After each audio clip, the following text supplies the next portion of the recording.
Little rain should never hurt anything.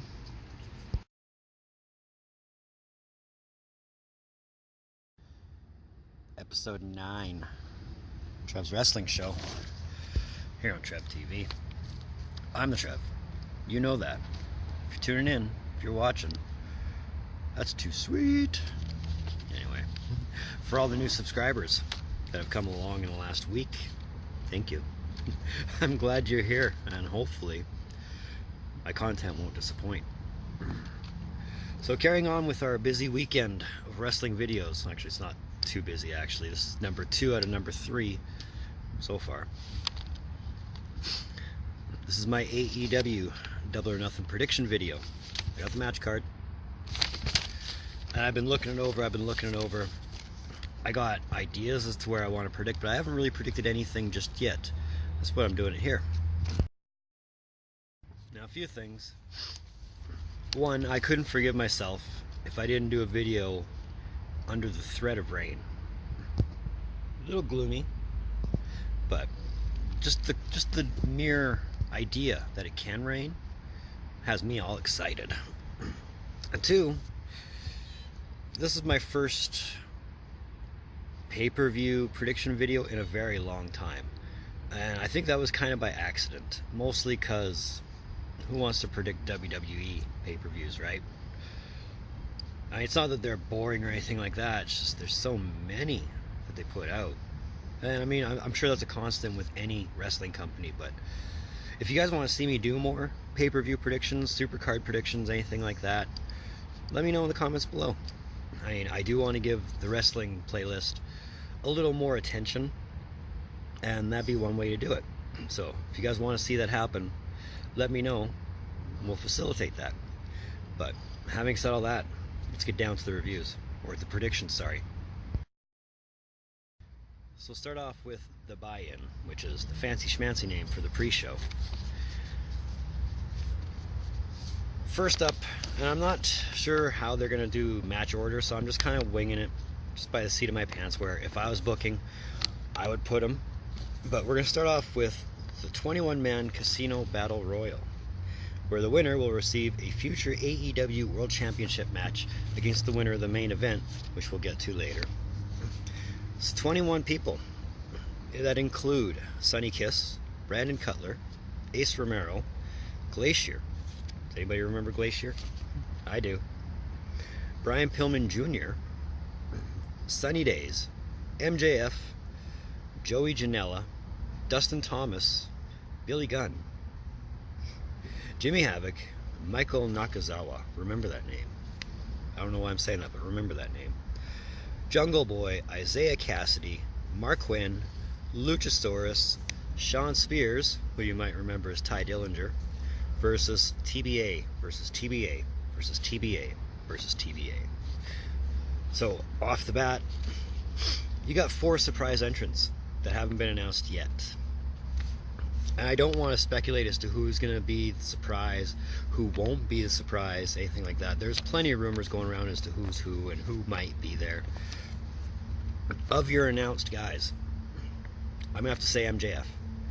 I mean, just watching everything they're doing with him on Being the Elite and watching some of his old wrestling matches, he'd be a good heel you'd want to push for a very long time.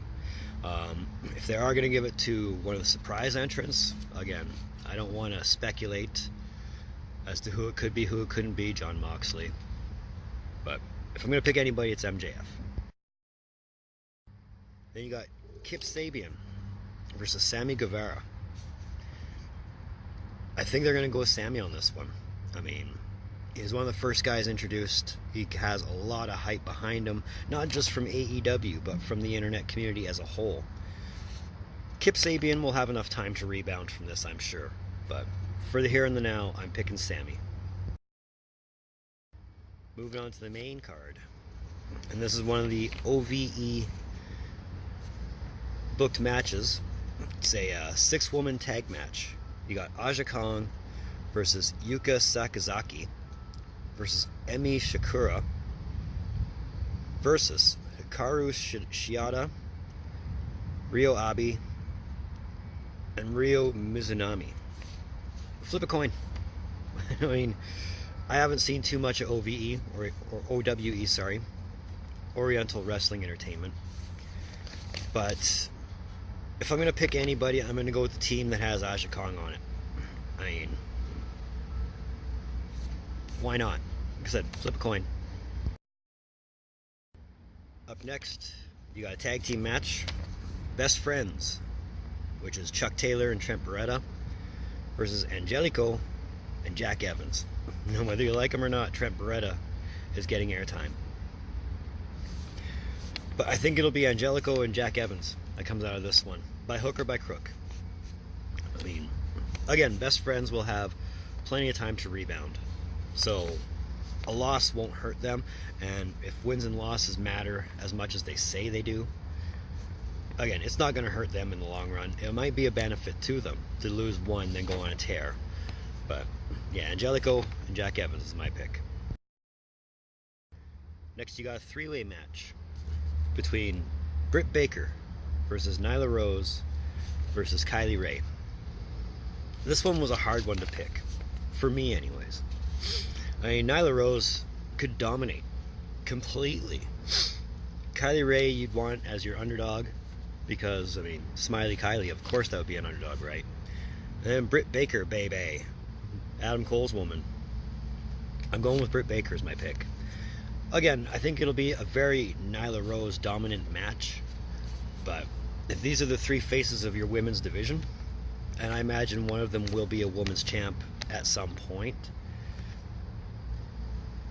and I'm not saying you don't want to give it to anybody who doesn't have the fanfare behind them or anything like that, but if Britt gets the ball rolling, then it could be Nyla Rose who comes in and just dominates after the fact. So I'm going with Britt Baker. Up next is a six-man tag match, and this is what a crossover brand match between SoCal Uncensored, SCU, who is Christopher Daniels, Frankie Kazarian, and Scorpio Sky, versus OWE's Strong Hearts, who is Shima, T-Hawk, and El Lidaman. Being, I think they want to impress their partnerships with OWE, AAA, all those guys. I think you'll see Strong Hearts come out on top, and that could set up something down the line between the Bucks, Shima, all the guys in OWE. I mean, looking at the early card for Fyter Fest, they have something where the Bucks with Kenny Omega and Shima are on there. So I mean, it wouldn't surprise me if the Strong Hearts come out with it. I mean, again, SoCal SCU can have lots of time to gain more momentum, to build the name SCU back up, and, you know, talk about how this is the worst town they've ever been in. But they'll take the loss on this one. Next on the card, as Cody's calling it, is Generation versus Generation. Oh, there's thunder. Told you this was a promising episode. Cody Rhodes versus Dustin Rhodes. Now, nobody's come out and said this is a retirement match for Dustin, who you might remember as Goldust, who, if you watch WCW in the early days, you'll remember the natural Dustin Rhodes. They haven't said if it's a retirement match, but at the same time, I wouldn't be surprised if it was. If, you know, after the match, Dustin comes out, win or loss, say, hey, that's my last match. Cody had to have it, yada yada. And Cody's going to take it. It's Cody's match. How dominant he's going to be, if he's going to use underhanded tactics, if he's going to turn heel in this match, remains to be seen. But it only makes sense to have Cody as the winner on this one. 8th match on the card. And another, I don't know if you want to call this one a crossover between AAA and AEW, but it is for the AAA World Tag Team Championships. You got the champs, the Young Bucks, Matt and Nick Jackson, versus the Lucha Brothers, who is Pentagon and Phoenix. I've tried to think of this in many different ways, in many different outcomes, and how it could go. It makes sense to give it to the Lucha Brothers because they are all over the map. I mean, they wrestle for Impact, they wrestle for AAA. I don't know if they wrestle for Lucha Underground anymore. And they are signed to AEW. But being AAA is a Mexican promotion, you want to see it go to somebody, or at least a tag team, that can promote it more in Mexico. And I'm not saying the Young Bucks can't, because I mean, where the Bucks are, you know, it's a hop, skip, and a jump across the border, so they could go into Mexico and defend it any time, and they get, you know, pops behind them. You know, their name alone helps draw ticket sales. So it's a toss-up for sure, but I'm sticking with the Lucha Brothers. And your main event on the card, and this one is tough to predict. You got the Alpha, Chris Jericho, versus Kenny Omega. Winner receives a future title shot for the AEW World Championship against the winner of the 21-man Casino Battle Royal.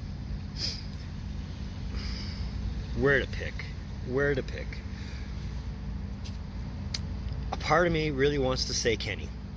And it's not because I mark out hard for Kenny Omega. It's not because he's the best bout machine.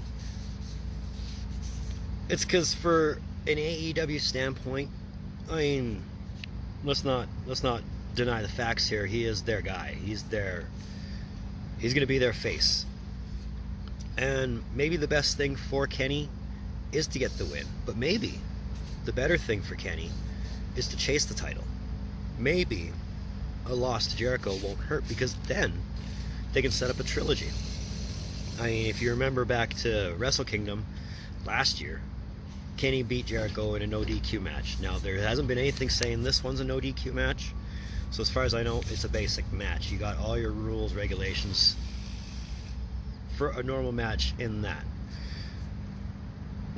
I'm not saying Jericho needs the no disqualification to win, but maybe he doesn't. You know, maybe he'll get the clean pin. Maybe it'll be through underhand tactics. Maybe that Judas effect that he's hyping up, which is just a backwards elbow, will be his new finisher. I mean, he could finish him off with that. He could finish him off with a code breaker. He could finish him off with a lion tamer. Name your pick. He's got an arsenal of finishers. Ultimately, in my mind, though, I think the best bet is Jericho. Whether or not he becomes your first AEW champ, I don't think it'll hurt the company if he is. I don't think it'll hurt the company if he isn't. But my pick's Jericho. And I'd be remiss if I didn't mention the elephant in the room. Adam Hangman Page. Now, according to Being the Elite, he's written off the show. And it's not because, well, it could directly be because Pac pulled out. But in the video for Being the Elite, he was all tensered up and had ice on his knee.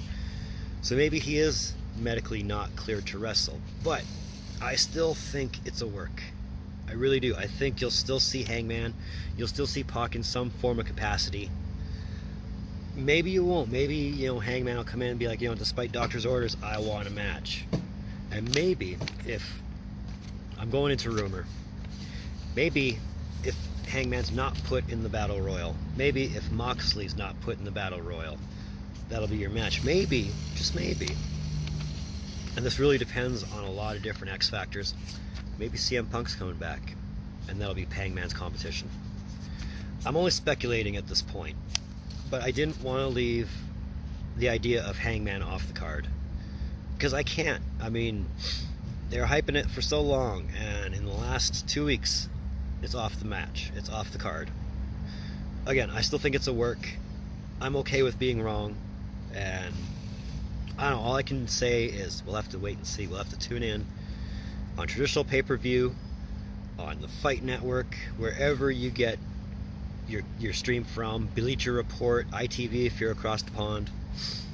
Either way, I'm fairly confident it's going to be a great show.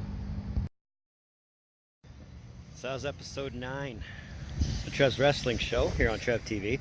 I want to thank you for tuning in. Your viewership always means so much. Always has, always will. And I do appreciate every time, you know, you guys watch. Let me know that my content's worth viewing, so that's always an awesome thing. If you like this video, feel free to hit the thumbs up. If you didn't like this video, hit the thumbs up. And if you want to, there's a subscribe button. You know where it is. So I don't think I need to tell you. Hit that. And you stay up to date with all the content I put out. If you want to, you can find Trev TV on Facebook at Trev's TV. Also, if you want to, you can find Trev TV on Instagram at rockstartrev TV. So with that said, I got one more wrestling video this weekend. I want to continue on with the Spartacus reviews, so I'm hoping to throw one more in there, and maybe even start one of the other shows that I wanted to review with an intro on that, but we'll see. It's all a matter of time and how much time Trev can give. So in the meantime, and in between time, be on the lookout for more videos from the Trev. Later.